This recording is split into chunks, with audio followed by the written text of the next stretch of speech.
I have been travelling through Italy, exploring the country's loveliest and most significant gardens, and the ideas and history that shape them. I've seen the astonishingly grand gardens of Rome, made by cardinals vying for the papacy. That's enchanting.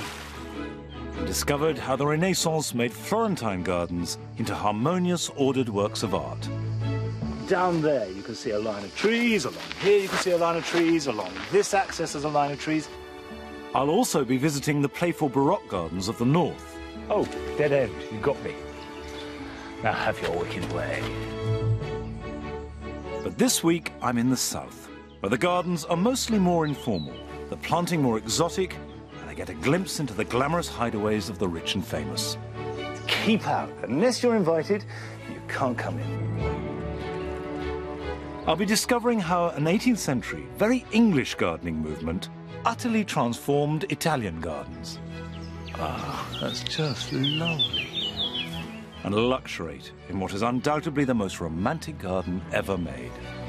And then up here on the bridge, you have one of the most stunning views in any garden ever.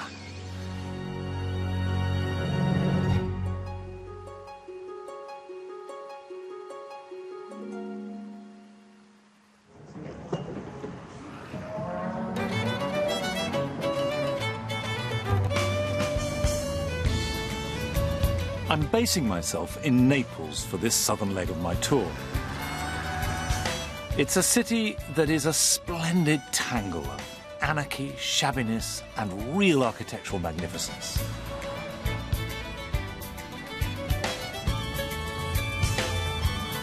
Tourists have used Naples for centuries as a centre for exploring the area's classical history and the dramatic landscape set on the glorious Bay of Naples, as well as the more rugged Amalfi Coast, just a little further south. I hardly know this area of the country at all, but I do know that many of the gardens of the region are a radical contrast to most of the others I've seen elsewhere in Italy. Most people still think of Italian gardens as all being formal, symmetrical, straight lines, and above all greenness. But actually, in the south, particularly around Naples, that isn't the case. There are an awful lot of gardens that are romantic and soft, and I want to see as many as I can and find out why are these gardens different in this part of Italy. The gardens I visited around Rome and Florence were often exuberant and playful, but nature was always seen as something to be tamed and tightly controlled.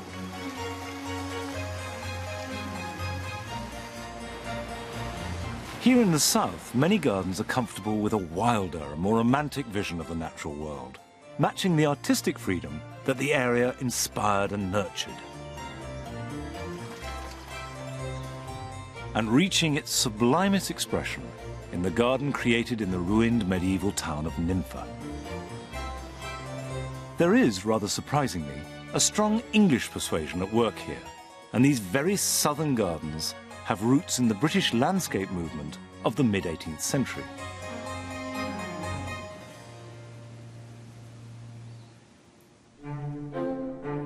I'm starting my visits halfway between Rome and Naples, in the province of Latina, by visiting a contemporary garden that wears its English influences proudly, and which I have a slight personal link to.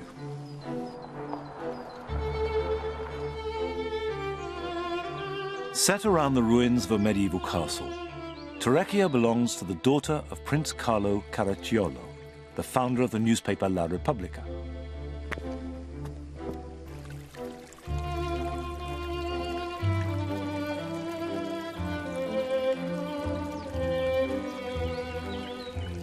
There is absolutely none of the sub-hotel formality that can be the default position for many houses of the very rich. Everything is slightly shaggy and gently overflowing with flower. The form and geometry that we all associate with Italian gardens has been replaced by a sense of careless abandon, as though nature could reclaim it all at any moment. Now, as someone who gardens in England, I can immediately see familiarities, the softness, the lushness, the greenness. But actually, as soon as you start to look closely, there are all kinds of things that couldn't happen in England. The quality of the light, for example, plant associations, put all those elements together, and what you get is a garden that belongs to the place. Torrecchia's very modern horticultural informality is the creation of an Italian, Lauro Marchetti, and the British garden designer, Dan Pearson. And today it's under the guidance of Stuart Barford, who was Dan's assistant and worked for me in my garden 17 years ago. This is the first time I've seen him in all those years. We have this idea that Italian gardens are crisp and formal and clipped. How do Italians feel in terms of letting things get loose? Some Italians would have a problem with this garden, I think, and we've had guests come who sort of look at the plants growing out of the cracks in the paving, and they've literally pulled them away. And they're rushing after them to stop them. Oh my God! Yeah, and I had a very apologetic lady once who I stopped, and she said, "Oh, I thought I was helping you." Yeah.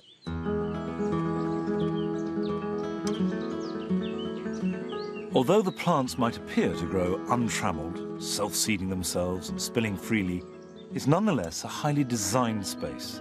And what appears to be a jumble of flowers actually follows a restrained and carefully controlled colour palette.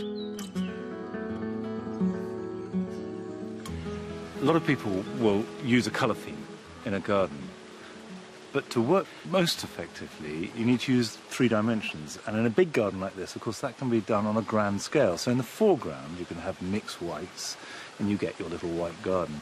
But then here, the Philadelphus picks it up in the middle ground. And right in the distance, climbing up a stone wall, is a white rose. So that white just bounces away through the garden like an echo, disappearing. And it's very subtle, but actually quite powerful.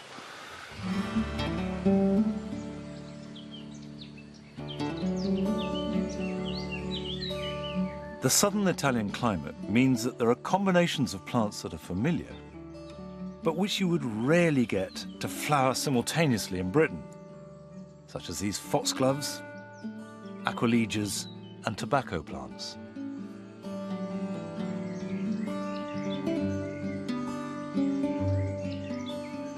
When Stuart arrived, he encouraged them to leave as much grass as possible to grow long, just mowing paths where necessary.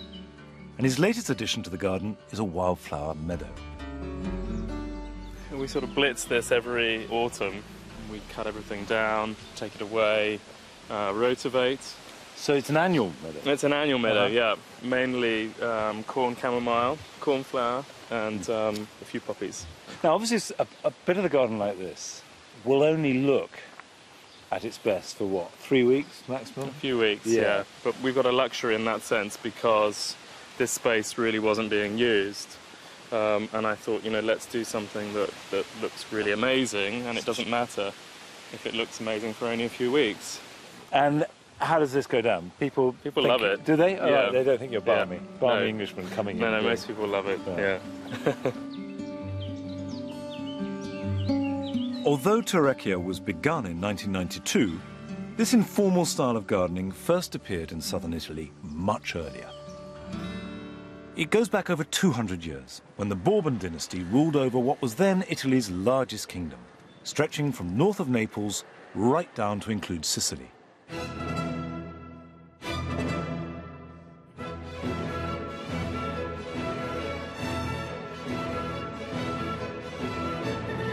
This is Caserta.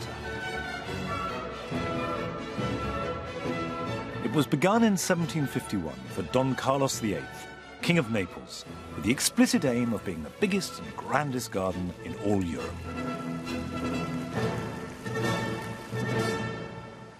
It's certainly enormous and very grand, but it also contains one of the first examples of a new style that was to revolutionize Italy's formal gardens. By the time you've walked through the palace, it's so impressive that you're in a state of submissive shock, really. And then you come out into the light and the landscape, and everything is funneled down to this extraordinary vista, just narrowed down to a point, and as though it takes your natural impulse to look out and forces it in. And of course, that's all about power. It's doing it because it can. And it's just saying, be amazed. Well, you can't be anything else. It's amazing. Whilst all your attention is focused towards the cascade, 3 kilometers away at the far end, to get down there and visit all the garden is a walk of over 8 kilometers. So, I hire a bike to get around.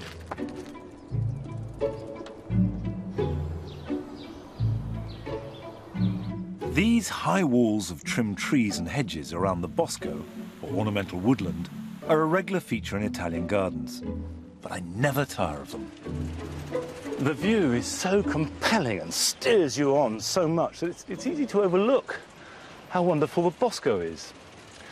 And it's that combination of the clipped edge of the wood, like a hedge, and then the trees spilling over the top, that is deeply satisfying. It's a lovely thing, a bosco.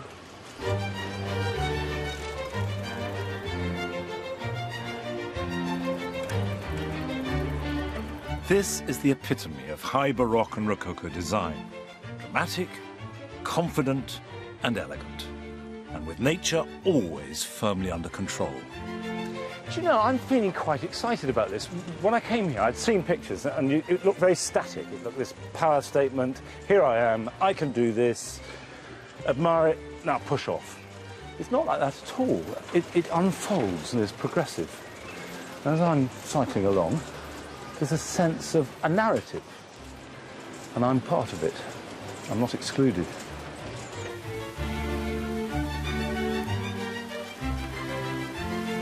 The scale of the garden is simply breathtaking.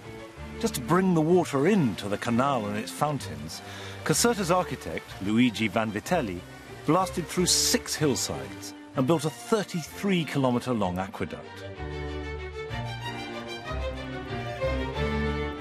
But this was a final flourish, because Caserta was the last palatial garden to be built in Italy in the formal style. It took 25 years to make, and by the time it was complete, gardens across Europe were being changed forever.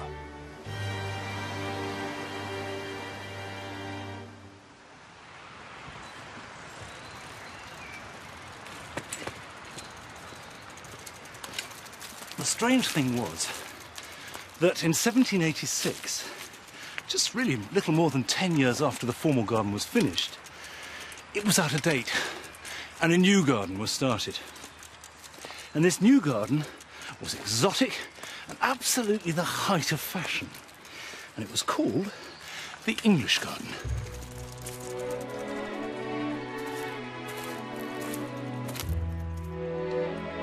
On a 50-acre plot, especially bought for the purpose, is a garden as different in style to its predecessor as could be imagined. It looks like nothing so much as an English country park.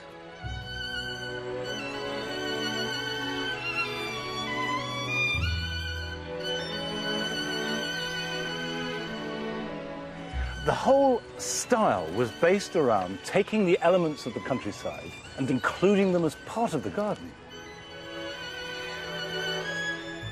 This new style was based on the landscape movement. Rather than regulate nature in ordered ranks and lines, it set out to absorb and replicate it.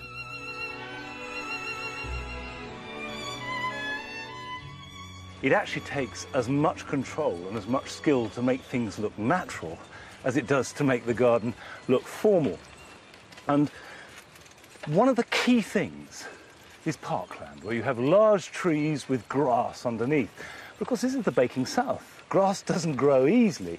And the large trees are not the ones you'd normally expect to see in England. I mean, I can see a huge cork oak, I think it is. And there are cypresses, stone pines, palms. None of the elements would you find in the average English garden. But the general feel is certainly true to the type.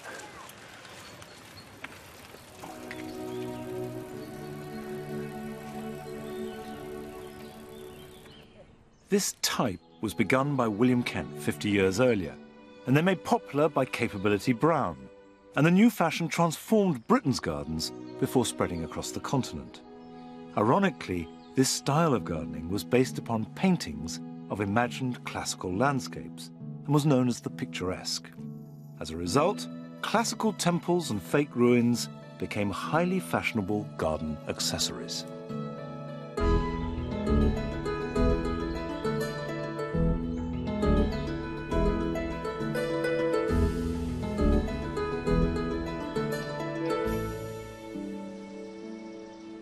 to go down an overgrown path and come across a fully blown temple is a surprise, which is absolutely in the spirit of the picturesque style which this garden is based on.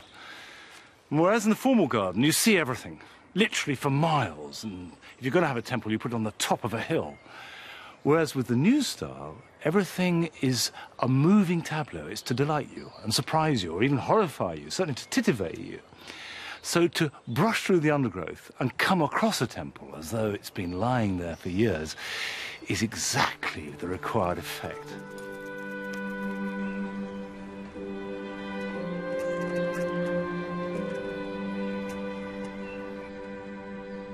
This English garden at Caserta is contemporary with the new Romantic movement that took the frisson of raw nature and celebrated it as a reaction to the industrialization that was taking place. In the process, the Romantic poets, such as Wordsworth, Keats and Shelley, created a new artistic language that valued the imagination and emotions as highly as the previous era had held rationality and the intellect. This is an Nymphaeum. And any self-respecting English garden, by the end of the 18th century, had grottos and places where hermits might stay. And they were meant to evoke a response in the visitor. And in fact, this is where the picturesque moves into the Romantic period, where it's all about feelings rather than about thoughts. And this carried on right through the 19th century, and you'd have little places where you could wander to look. Inside this rocky, rather wild place, there is a statue. Whoop! And oh look, a complete abandoned, lost piece of classical world. But this is not a ruin that has evolved through time. This has been manufactured to look ruined. And there'll be statues. And what's a real shame is that the people that wander through now do seem, particularly around Naples, to have a desire to leave their mark. And nobody's stopping people do it. No one seemed to clear it up. Maybe nobody minds.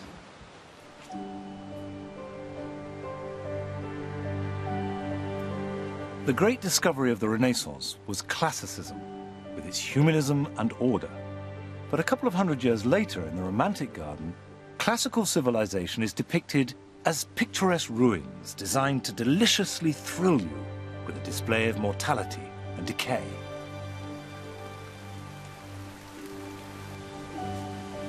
But not all the thrills of the garden are solemn.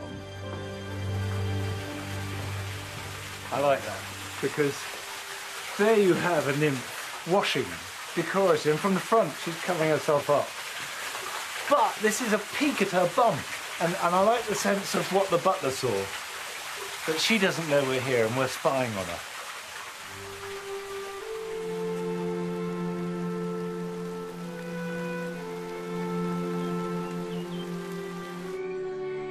The fashion for English landscape gardens lasted in Italy until the Neo-Renaissance revival in Florence at the beginning of the 20th century. But the Romantic influence remained particularly strong here in the south of the country, attracting artists, writers and musicians to escape the restrictions of Northern Europe. And their influence in particular found its way into the gardens of the region.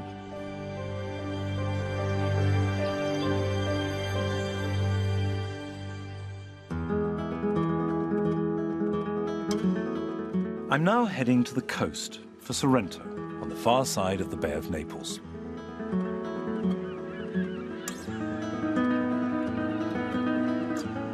Today, it's a popular modern resort, but it's ancient and has been drawing visitors here from all over the world for a very long time.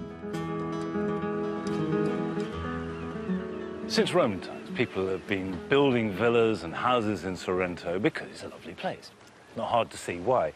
But it's also attracted people from quite far afield. People come from Northern Europe to this point because there's something about the place that gives them a creative freedom, whether they're painters or artists or whatever. And I think it's because it's far enough south and suddenly you're liberated from all the ties of the north. And that applies to gardens too.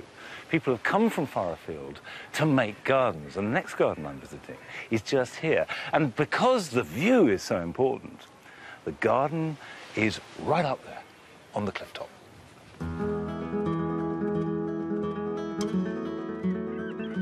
In the 18th century, which was the heyday of the Grand Tour, Naples was the southernmost point in Italy for the young noblemen seeking out the visible remains of Italy's classical past, and eagerly taking what entertainment they could on the way. The Napoleonic Wars put a stop to that, but by the end of the 19th century, the area started attracting wealthy foreigners again, who not only visited, but also began to make homes here. This private garden is one such. And although not open to the public, I've been allowed in to take a look. Ooh. Yes. Hello, it's Monty Don. Yes, to keep it open. Whoops.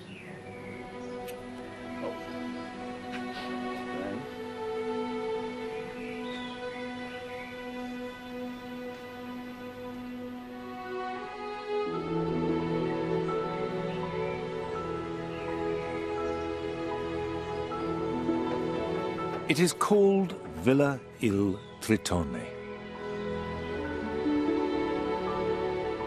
The 19th century villa was bought in 1905 by William Waldorf Astor, the American ambassador in Rome, before becoming a British citizen and eventually a viscount. Astor enlarged the grounds, and much of the existing garden was laid out by him. He loved the place and used it as a very private retreat from public life, a place where he could truly relax and be free. It's interesting that this piece of the garden, which is right by the house, so you'd expect it to be formal and an Italian way to balance the architecture of the house, almost immediately gets fuzzy. The plants are allowed to roam free and seed themselves where they will. And then towards the end of the boundaries of this bit of the garden, it gets almost anarchic. And I think that's the key to the whole garden. It sort of bursts the constraints of the formal Italian garden, despite itself. It can't help itself but be free.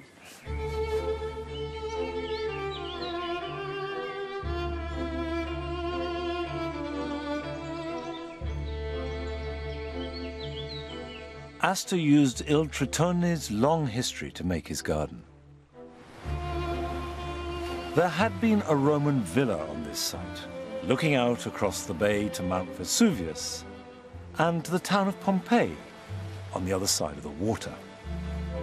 But in that spectacular view lay the villa's demise. When Vesuvius erupted in 79 AD, burying the town of Pompeii on the other side of the bay, the tsunami that followed the quake swept across and knocked the villa straight into the sea. Remains and artifacts from the villa were recovered, and Astor used them when making his garden, but the result was anything but conventionally classical.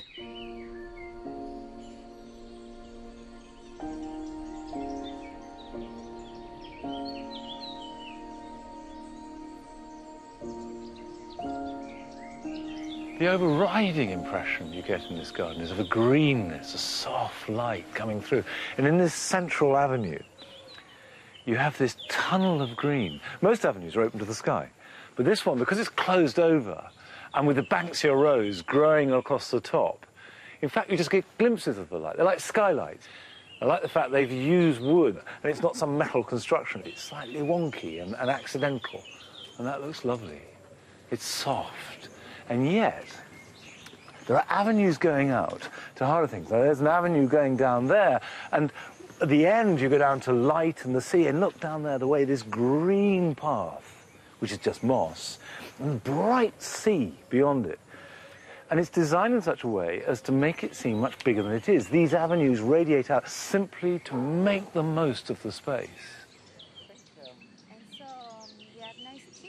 In the early 1970s, the villa was bought by an Italian businessman, Mariano Pane, and his wife Rita. Then, just in her early 20s with small children, Rita found herself the custodian of the garden, although at the time she wasn't fully aware of its historical significance. Well, luckily, I was so young when we came that I was not intimidated, because otherwise, if I would have started now, of course I would have felt intimidated. But as it grew slowly, I really absorbed the story of this garden, the past of this garden, the culture. What's your philosophy? My philosophy, first of all, is freedom. I think that at the end, you cannot fight against nature. At the end, nature will always win. So I think you have to choose the right plants for the right place. The spontaneous plants, they're so beautiful, you need to discover them. They are not imposing themselves. I like the idea of a romantic garden, the garden of the poets, more than the garden of the architects. Well, you've certainly achieved that. There's no doubt about it. This is about as romantic as a garden can get.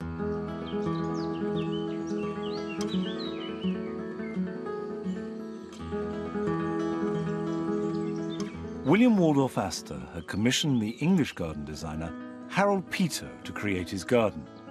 And Peto built a wall, both as a screen to create privacy and simultaneously to intensify the borrowed landscape. I think this series of windows along the sea edge of the garden are a stroke of genius.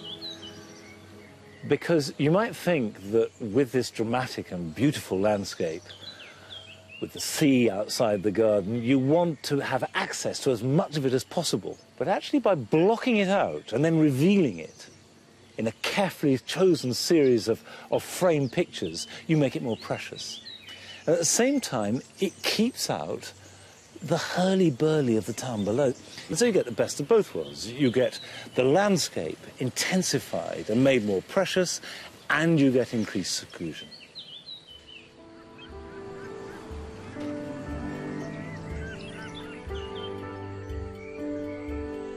Il Tritone is a green, green place. Even the paths are thick with a peachy green fuzz of moss. And I couldn't resist slipping my shoes off to tread the delicious coolness. Oh, feels nice.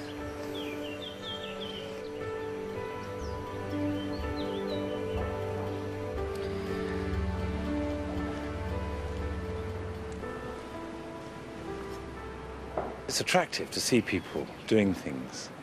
I reckon the key to this garden is in the way that it's an escape from life. And think of who it essentially was made by, but William Waldorf Astor, an ambassador in Rome, a rich American, beset all the time by the strangeness of the country, by diplomacy, politics, and then money and art. And what that money bought him was a way of getting away from things when it got too much sun, too much noise, too many other people he didn't want to be with. And with creating a green retreat with windows out onto that world, not only was there a kind of barrier, an insulating layer, but a beautiful bubble.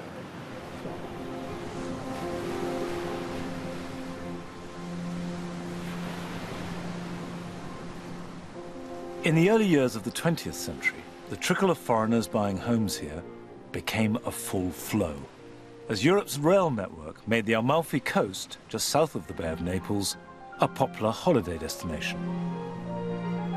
These holidaymakers found an area that was very poor, with the only living to be had from the sea or the ravishingly beautiful but harsh land.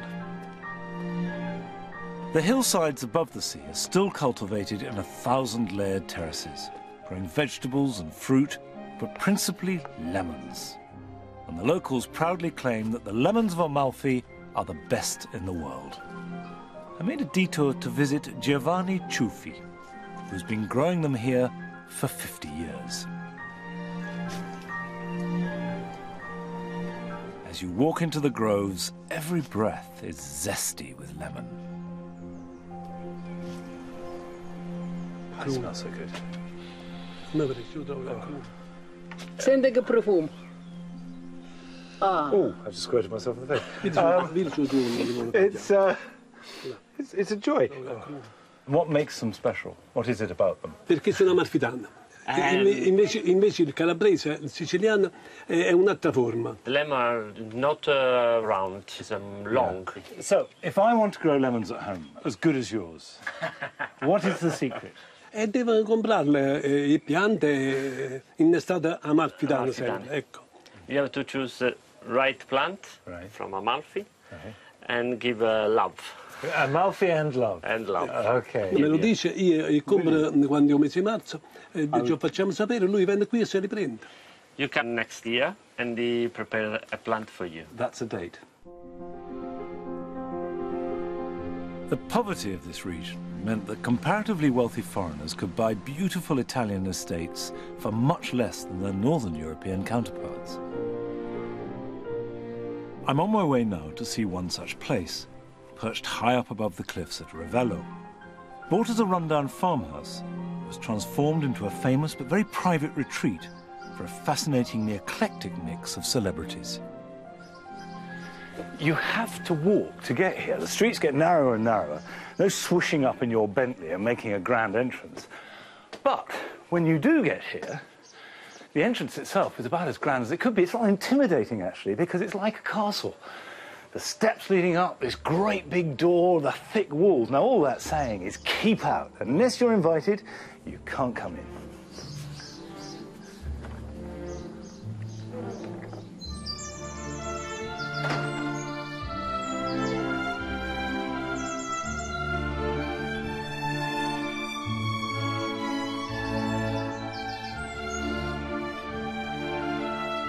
Villa Cimbrone was bought in 1904 by Edmund Beckett, 2nd Baron Grimthorpe, who was a banker and a Tory politician.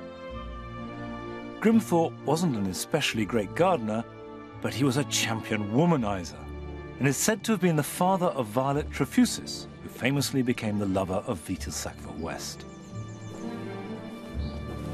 Grimthorpe was a wealthy man, but he bought Villa Cimbrone for 100 lira, which in today's money works out at the grand sum of just £300.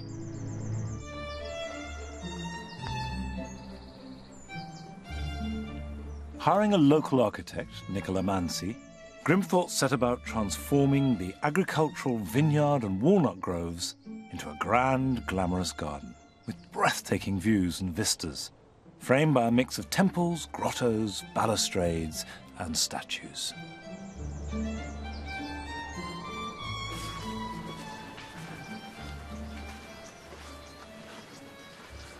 The exterior is absolutely lovely.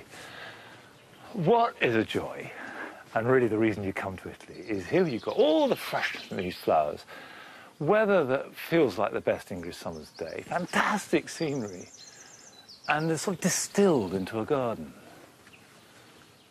Actually, what's interesting is to see a Judas tree pruned right hard and then breaking from the stem. So you get this floral stick, bright colour. I'm not sure whether it's as good as just a normal tree, but it's certainly dramatic.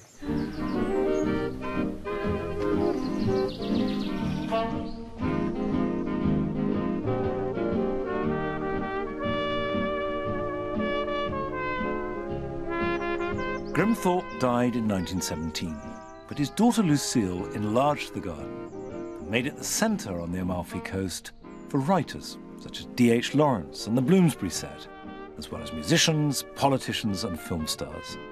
It was a place where the very famous could come and be glamorously private and uninhibited.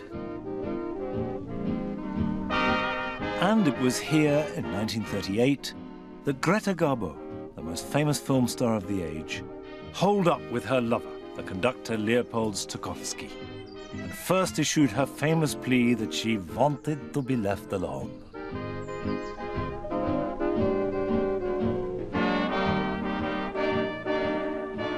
That's a long walk for a garden.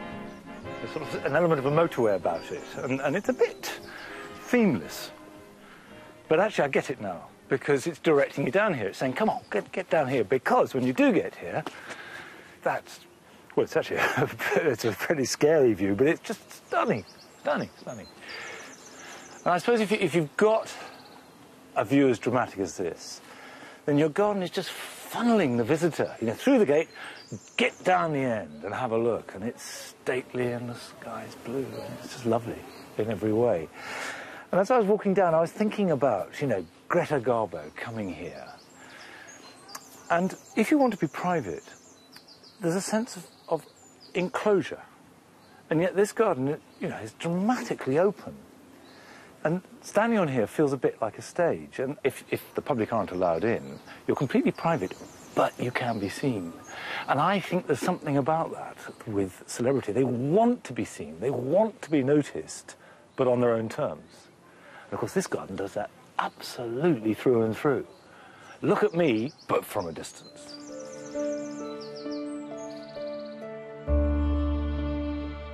The garden juts out on a finger of land high above the rocky slopes to the sea.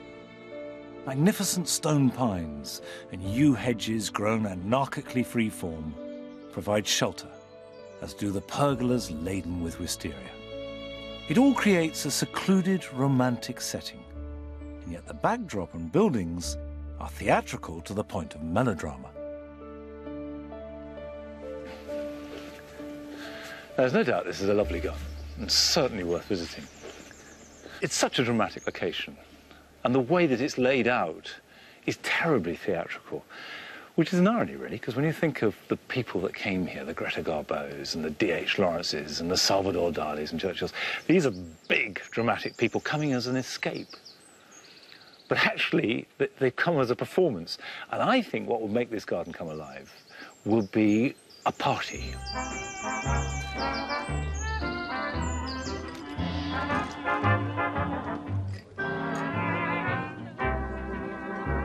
If you had this as a location to have a great big bash, the garden would join in. The setting would become absolutely perfect.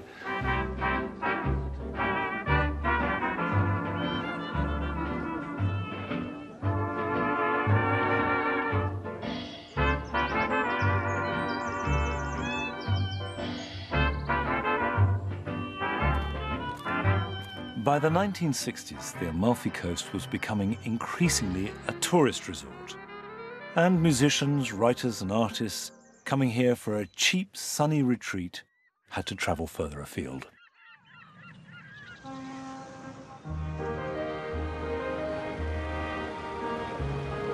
So I am now taking the ferry across the Bay of Naples to the small volcanic island of Ischia, 15 miles from the mainland.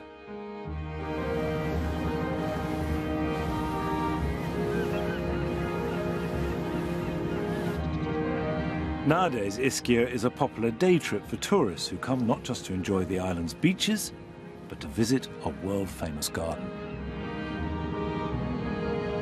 But as recently as 50 years ago, the island was remote, with no mains electricity or water. And it was 60 years ago that a young woman in her 20s came here and began to create a remarkable garden.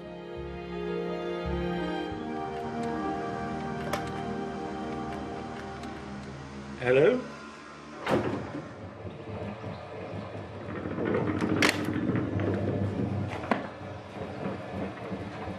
Immediately you enter the garden, you're struck by the lushness of the planting, which is flagrantly tropical. Which is something of a culture shock on this bone-dry Mediterranean island. La Mortella is the life's work of the Argentinian Susanna Walton, who married the enormously successful English composer Sir William Walton when she was just 22. Looking to escape the English winter, they rented a house on Ischia in 1949, neither of them ever having been there before, and fell in love with the island, deciding that it was the ideal place for Sir William to compose in peace.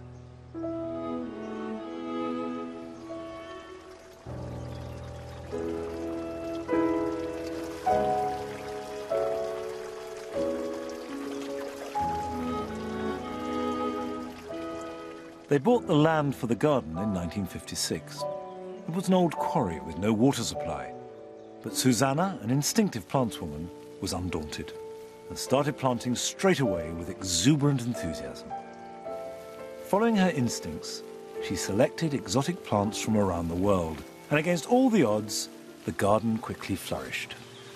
It's interesting that Ischia, with its volcanic rock and its heat and its moisture, is so conducive to things growing fast. So you get this dramatic response, and the show is operatic. There's drama, there's colour, there's bigness, there's flamboyance. And you can't really have that in the north. It's to do with the south, and you needed someone from Argentina with Latin in her soul to make that come alive.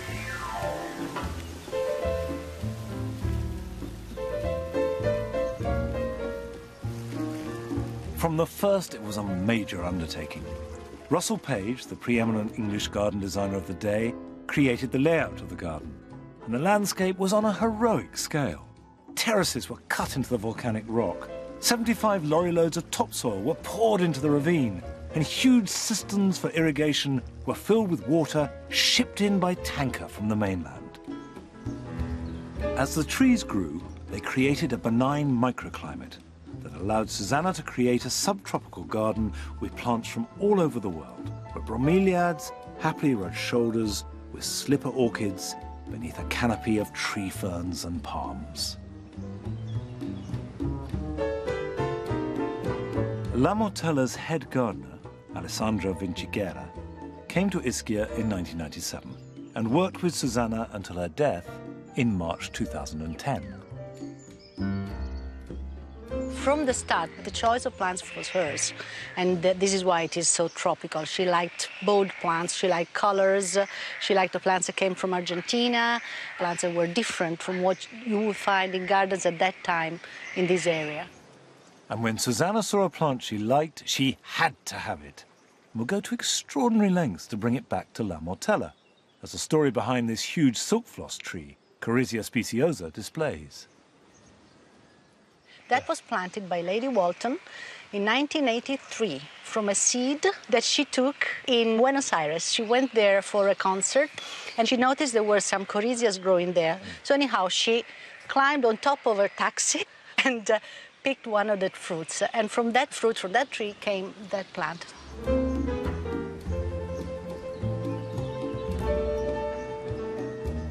This story seems to have been entirely typical of her way of living and gardening.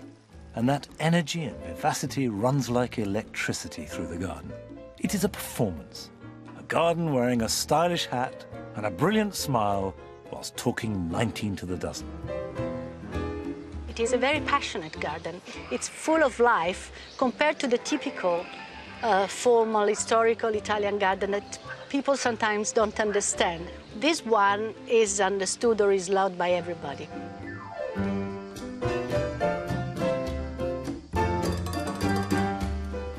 Above the subtropical tree line, on the exposed old quarry walls, the garden transcends its recent history and becomes rooted deep in place. Although this garden is packed with plants, a lot of them unusual, I have to say, none are nicer than the Mediterranean natives, like this rosemary, prostrate, dripping down the hillside. It's beautiful. And the cistus. And the myrtle, and of course La Mortella is taken from the name myrtle. These are native plants, as common as anything you'll find in the whole Mediterranean. But they absolutely look right at home. This is where they live, so they're comfy.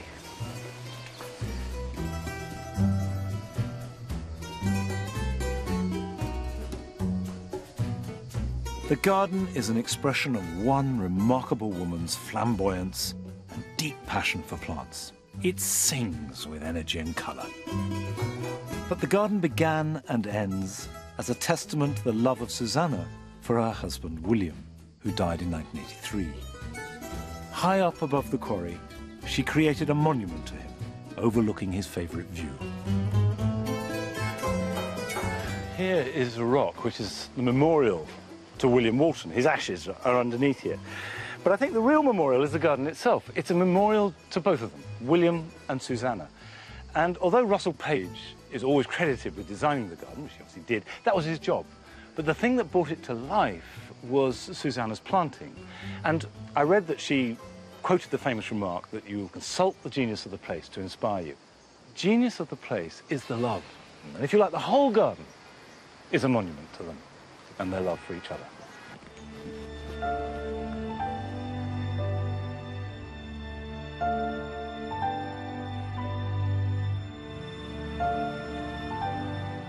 I headed back from the calm of Ischia to the chaotic streets of Naples. The overcrowded city seems to be spreading in an unregulated, predatory way, swallowing in its path scores of small farms on the outskirts that for centuries have supplied the city.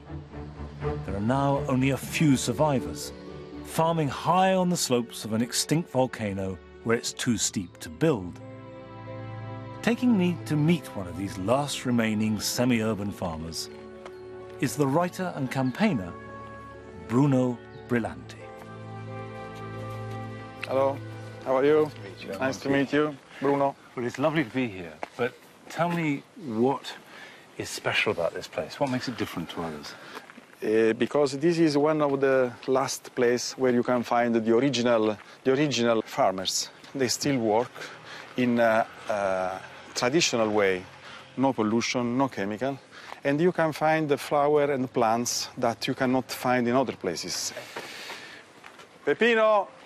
Peppino Polverino farms 10 acres of land on the hillside behind his house, where he grows superb fruit and vegetables. Presento Monty. Peppino. Nice to meet you. Peppino. These are fantastic. Look at that. Lemon from this place. You grow these? Yes. Beautiful. And look at all this. And all this grown on the land here. Sì. Those are raw beans. Queste sono le fave, la fava napoletana, quella lunga. Questa è la barussa. It's beetroot. You will try after. Good. Okay. I'll get this too. Very fresh. Very fresh. I can't wait. Questo è il figlioletto del frutto. Che ce ne stanno anche altri. It's very good. Buono? Buono. Okay.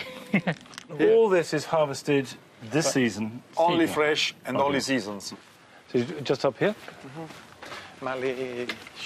Although almost sheer in places, the land on these slopes has been worked for at least 300 years. But Peppino is one of the last remaining growers here. You won't get any machinery up here. You get Sì, tu vieni col trattore, no? Sì. He come with the tractor. Gosh, if he brings his little tractor up here, he's a braver man than I.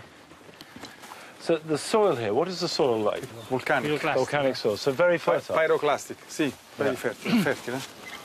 Very fertile. I've visited a lot of allotments in my time, but this is certainly the steepest.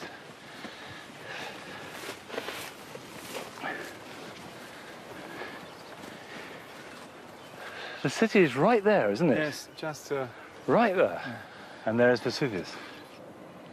And how do you feel when you look out? Per fortuna si è bloccata a valle. Fortunately, now it's stopped. Only 20 years ago, there were fields of orange, lemon tree, cherry tree. It seems depressingly likely that Peppino's land will sooner or later also disappear under the remorseless lava-like flow of urbanization. Albicocca. Beans, plums, apricots, you know each individual plant. Sì.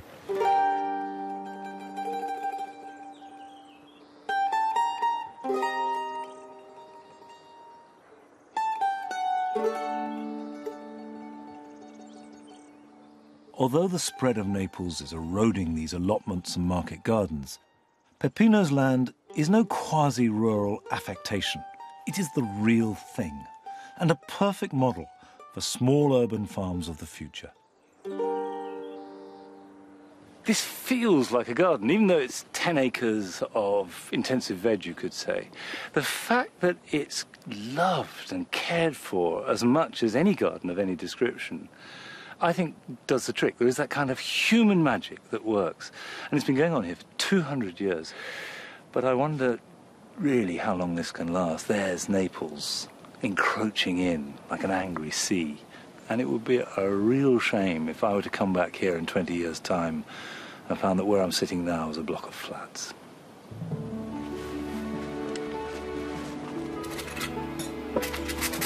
Peppino wouldn't let me leave without sharing a meal with his family, and every scrap grown and harvested from his 10 acres.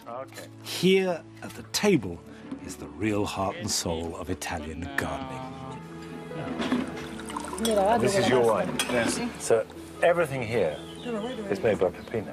The wine too. The wine too. Well, you're very good help. Cheers. Cheers.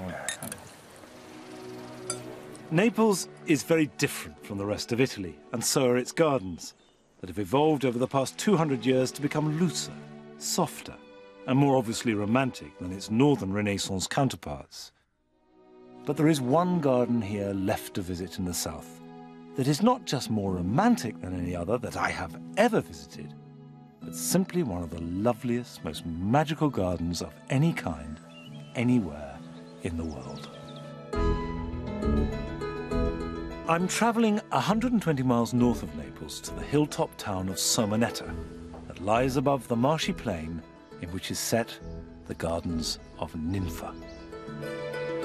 When people discover that I've visited a lot of gardens, invariably they suggest ones that I haven't been to. And the name that has cropped up over the years more than any other is Ninfa. So last year, I did go and see it, and I was staggered. It's simply gorgeous. And whilst, of course, there's great debate about which is the most beautiful garden in the world, there's no doubt which is the most romantic.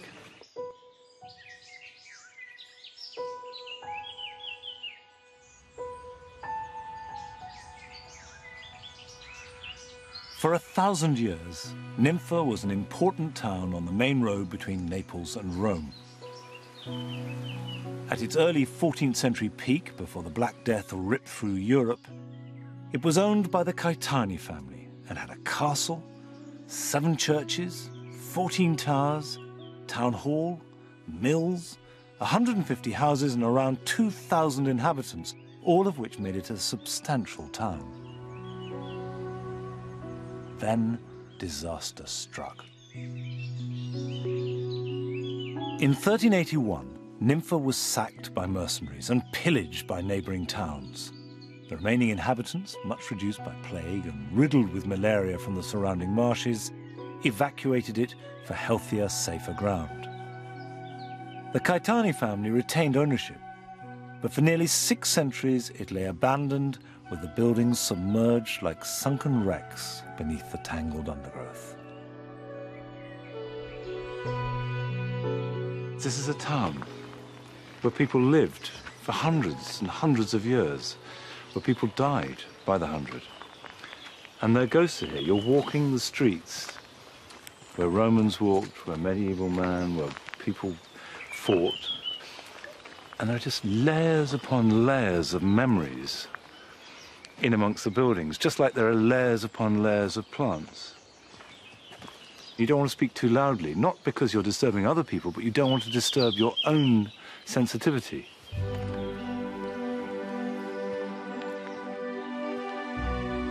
Ninfa was not wholly ignored. Visitors came to admire its melancholy decay, and the nonsense writer and painter Edward Lear described it in 1840 as one of the most romantic visions in Italy. The transformation into a garden began in 1905 under the guidance of Prince Galassio Caetani. Galassio took on the enormous task of clearing the buildings from the undergrowth. But the garden as we see it now was started by his sister-in-law, Marguerite, who planted on a grand scale. And her daughter Leila expanded Ninfa into its modern state after the Second World War.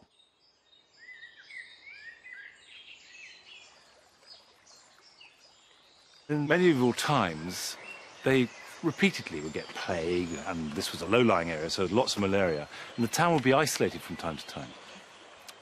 And to get food in, it had to come by the river, but they couldn't come right through. So this bridge was adapted to cater for that eventuality. And if you come up here,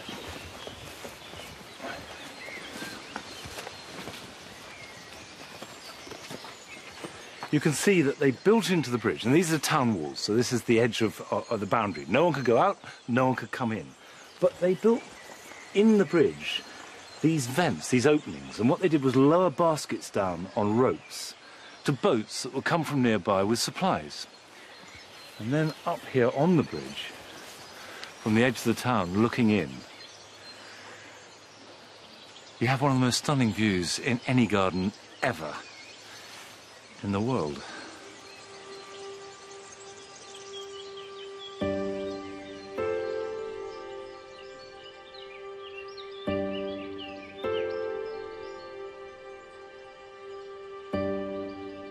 The way that Ninfa is maintained is a brilliant balancing act preserving the picturesque sense of ruin and loss with great subtlety, while scrupulously maintaining the fabric of the place.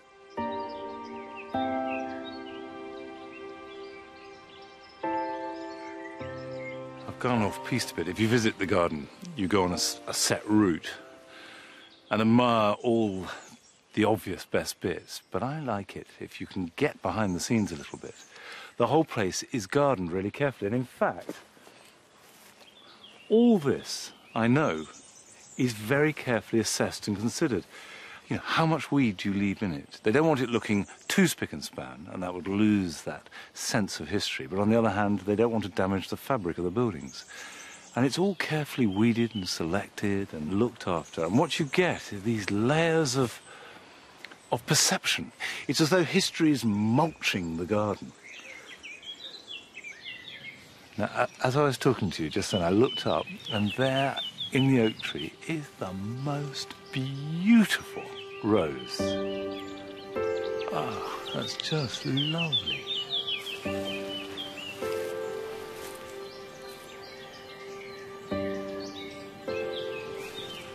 I think that the secret of Nympha, as perhaps with all truly great gardens, is that it enlarges us. You go in to admire and enjoy, which of course you do, but you come out with a whole new set of parameters with which to measure life. It really is that good. It may well be that there are bits of Nympha that you think could be improved or bits you don't like, but for my money, and I have visited an awful lot of gardens, this garden encapsulates the performance of a garden, the idea of a garden, better than anywhere else. And that's a result of this extraordinary partnership between 1,000 years of history of mankind and the creativity of plants, nature renewing itself all the time, of people nurturing it and responding to it, that can make a garden into high art. And I think that where you have man making something beautiful in partnership with nature, then it becomes something completely life-enhancing.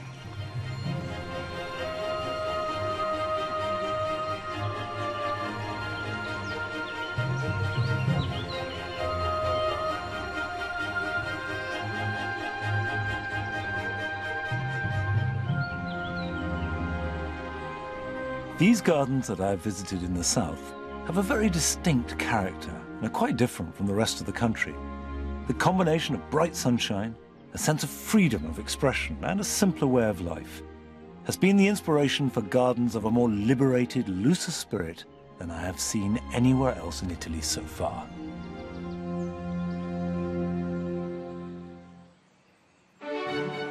Next time I'll be in the Veneto and the lakes of the far north, visiting gardens rich with plants, as well as looking in on the gardens of the very rich and the very famous. Well, what's this one here? Mr. Clooney's place? Yeah, I can see why you might want to live there.